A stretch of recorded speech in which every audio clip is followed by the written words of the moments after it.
Hi மக்களே, இன்றைக்கி night நம்ம வீட்டில் என்ன ஸ்பெஷல் அப்படின்னு பார்த்தீங்கன்னா, வாழை இலை மீன் பொரியல் தாங்க பண்ண போகிறோம்.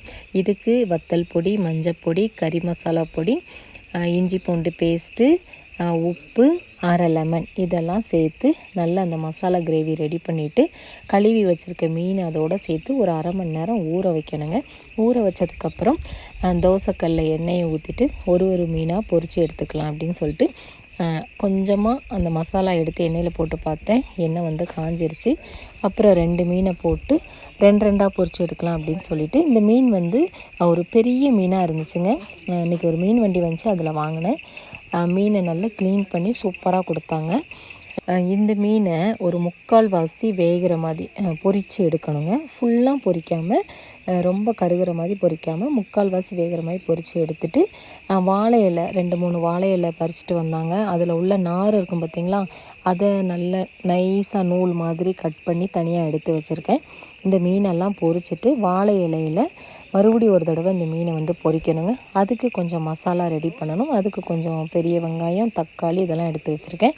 வாழை இலையை இந்த மாதிரி தீயில நல்லா வாட்டி எடுக்கணும். இந்த மாதிரி வாட்டி எடுத்தோம் அப்படின்னா அந்த இலை கிளியாது, நல்ல துணி மாதிரி இருக்கும்.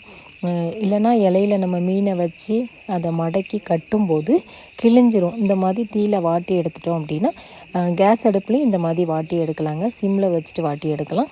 இப்போ அந்த கிரேவிக்கு எண்ணெயை ஊற்றிட்டு பெரிய வெங்காயம், ஒரே ஒரு பச்சை மிளகா, அப்புறம் கொஞ்சமாக தக்காளி கட் பண்ணி வச்சுருக்கேன். அந்த தக்காளி அதோடு சேர்த்துட்டு இதுலேயும் கொஞ்சமாக இஞ்சி பூண்டு பேஸ்ட்டையும் சேர்த்துட்டு லைட்டாக மஞ்சள் பொடி, வத்தல் பொடி, உப்பு இதுலேயும் கொஞ்சம் சேர்த்துட்டு அப்படியே நல்லா வதக்குனதுக்கப்புறம் இந்த மாதிரி தாங்க இருக்கும்.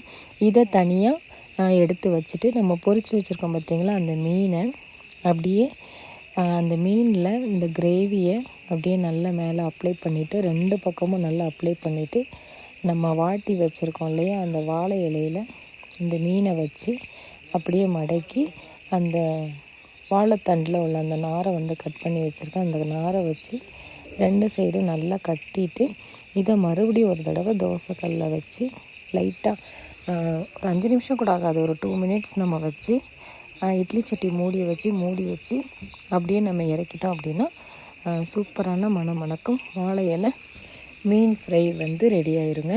இந்த மாதிரி நீங்களும் வீட்டில் ட்ரை பண்ணி பாருங்கள். குழந்தைங்க நல்லா இஷ்டப்பட்டு சாப்பிடுவாங்க. இந்த மாதிரி தாங்க கட்டி வைக்கணும். நீங்கள் நூல் வச்சு கட்டணும் அப்படின்னாலும் கட்டலாம்.